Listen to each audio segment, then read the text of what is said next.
Hello, everybody. Good morning, good afternoon, good evening. I'm Patrick Chun, and I am one of the co-founders of IITTI World Civility Index, now a part of the United Nations Sustainable Development.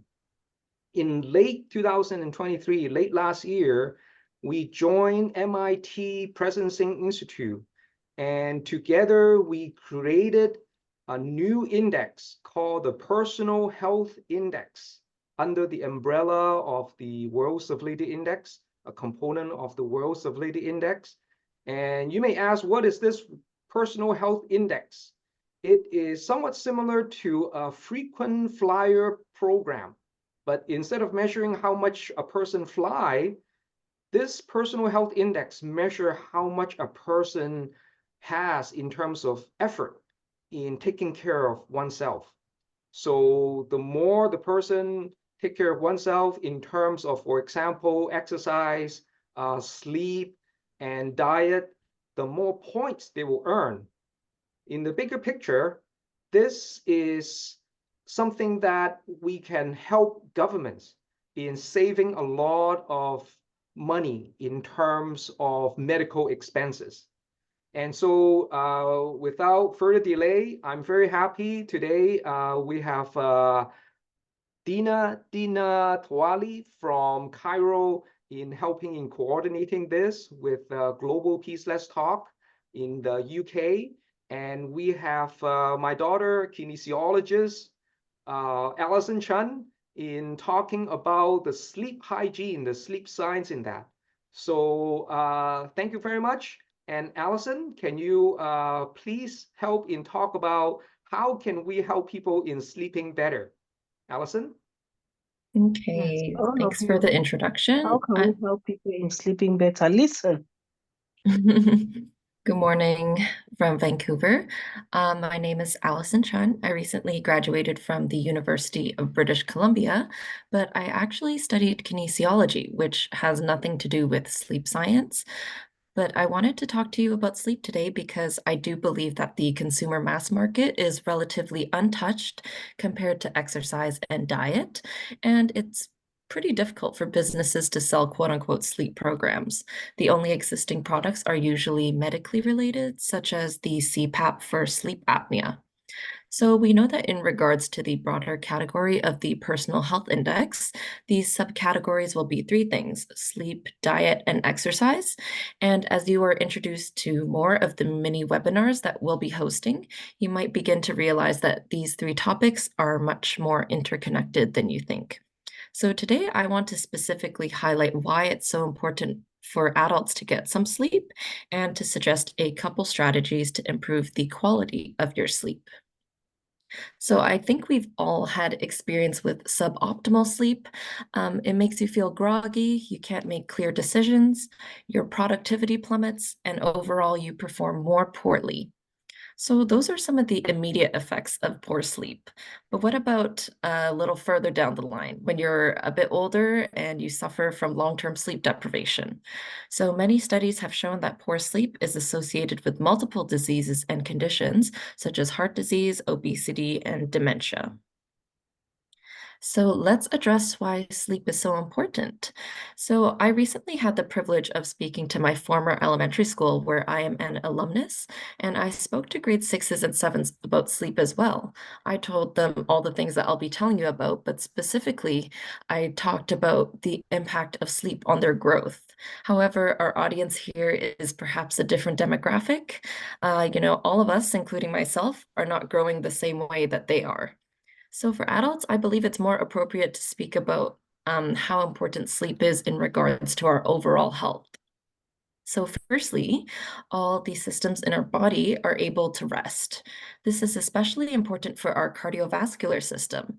Our heart rate slows down, our blood pressure decreases, and overall the heart has to work less.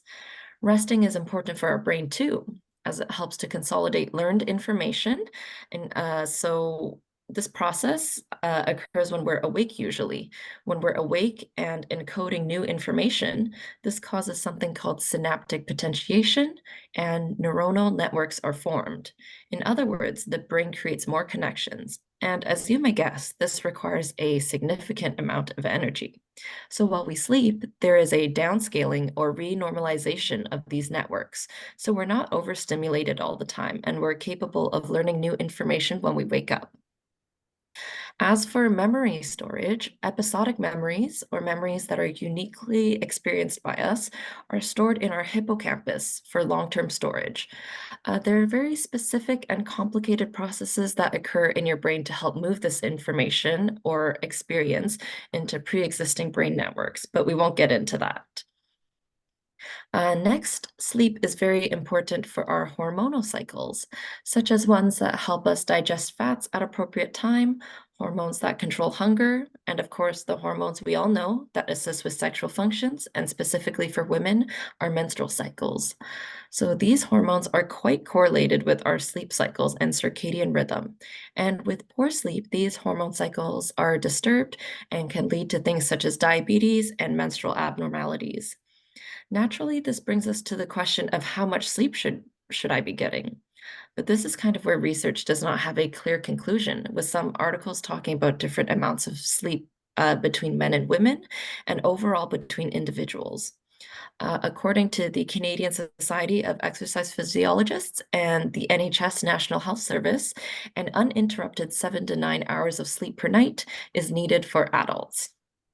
Are there any questions before I continue?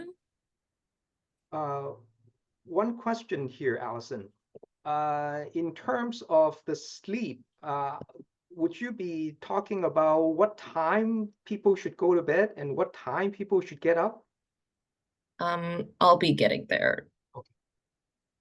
Okay, so now that we know why sleep is so important, we can talk about strategies to improve our sleep.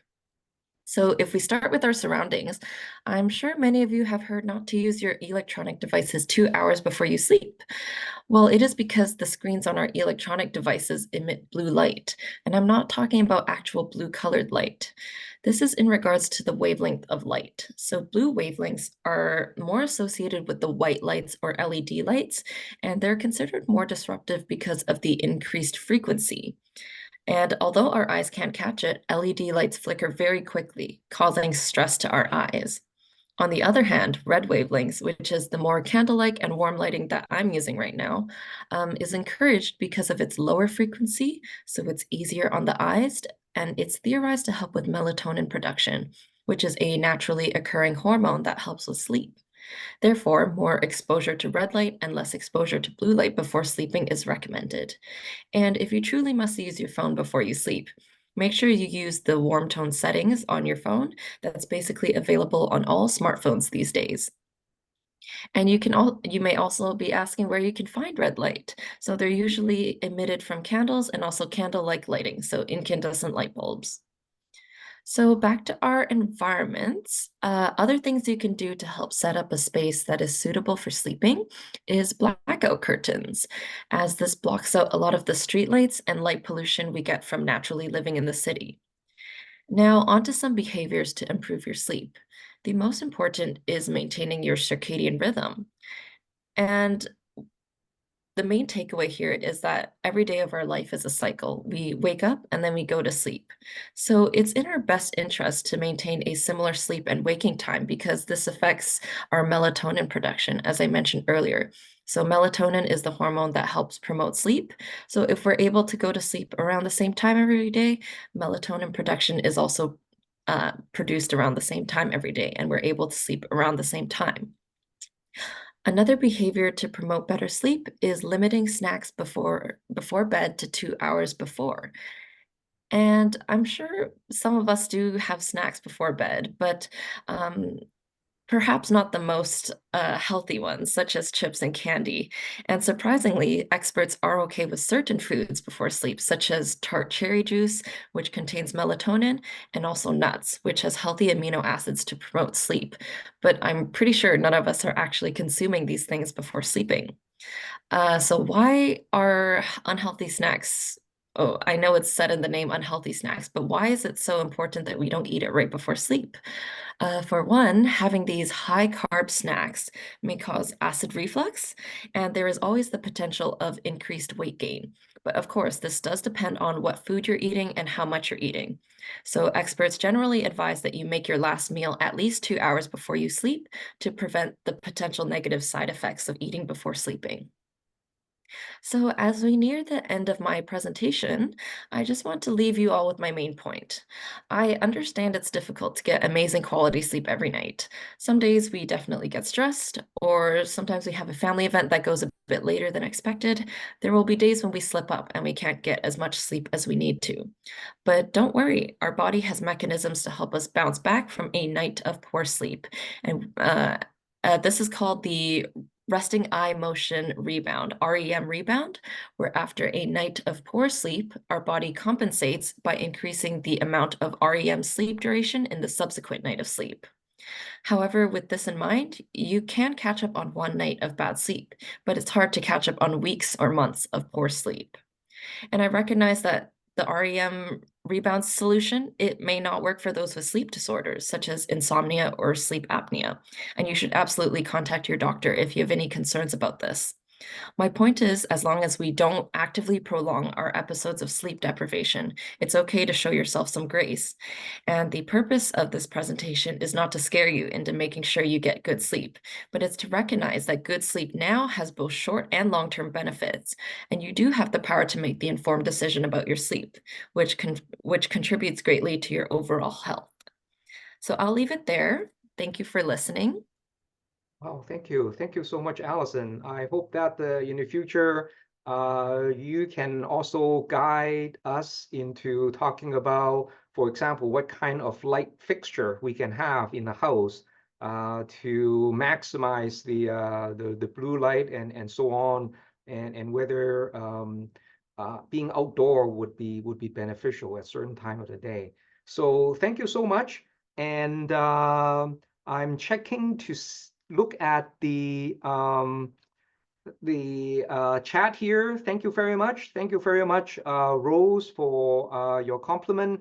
As promised, at the end of each of our seminar, we are going to show you how to earn your personal health index points. And this mini seminar, we're going to grant everybody 1 point of the personal health index. And there it is. This is the QR code that you can scan, and all the information will be there to earn your personal health index points. And at the end of this, what I'm thinking is you can help in taking what we call a signature picture, a signature selfie, where you can actually show off the points that you have earned. And this would be the signature selfie that you can think about. So there are people around the world who have taken points, and they show it on their cell phone, and with their personal presence there, they can actually help in encouraging other people to also share, to show that they have actually taken something like this. So that is the end of this. This is recorded, so I'll be sending over, and Dina will be helping in distributing the video then. Okay, thank you so much, and we'll see each other next time then. Thank you. Bye-bye.